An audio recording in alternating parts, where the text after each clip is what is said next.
Well, China issued its first ever red alert for air pollution across its capital. There, schools and outdoor constructions have been halted and car use restricted.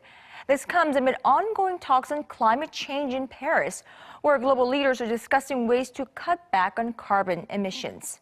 Korea is also doing its part, going green. That's our news feature tonight with Oh Soo.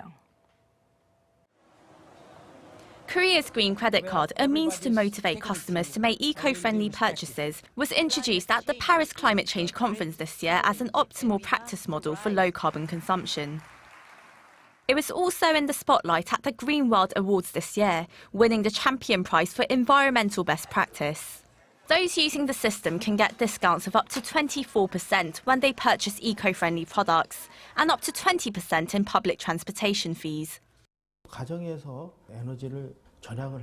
The Green Credit Card encourages environmentally friendly consumption by offering various incentives for households that buy eco-friendly products and save energy.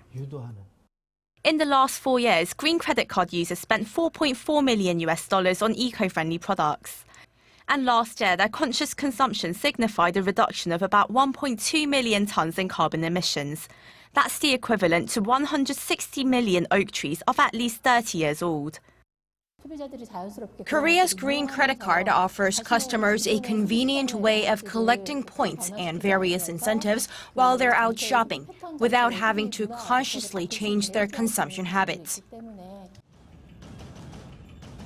Talking on our phones, typing on our laptops, eating takeouts and using piles of paper. These are some of the activities ingrained into our lifestyle that leaves trails of carbon footprints on our planet. And the biggest source of pollution is exhaust gas emitted from cars. To cut down on car use, the city of Seoul has installed 150 spots to rent out bicycles. Instead of driving around the city and leaving behind trails of pollution everywhere you go, you can borrow one of these public bikes. Seoul's public bikes can be used by anyone and any time through a smartphone app. All that is required is to sign up and buy a membership pass. Commuting across Seoul by car emits around 5 kilograms of pollutants. But if you cycle, almost no emissions incur. Riding bikes as a means of transportation will play an important role in cutting down carbon emissions in the city.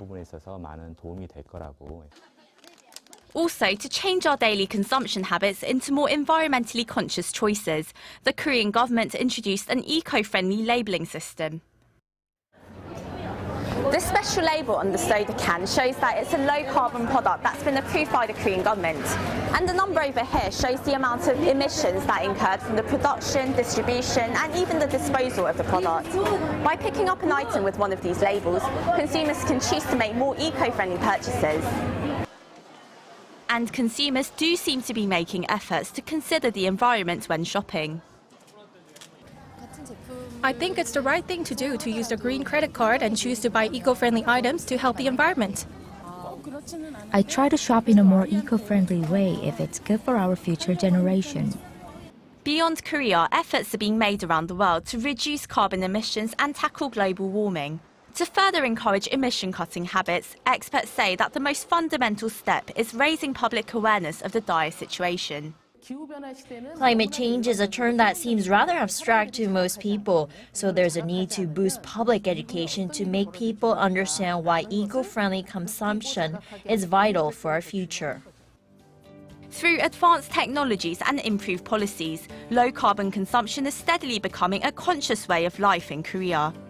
The country's developments, such as the Green Credit Card scheme, will likely continue to garner international interest as an innovative solution to reducing carbon emissions. Oh Soo, Arirang News.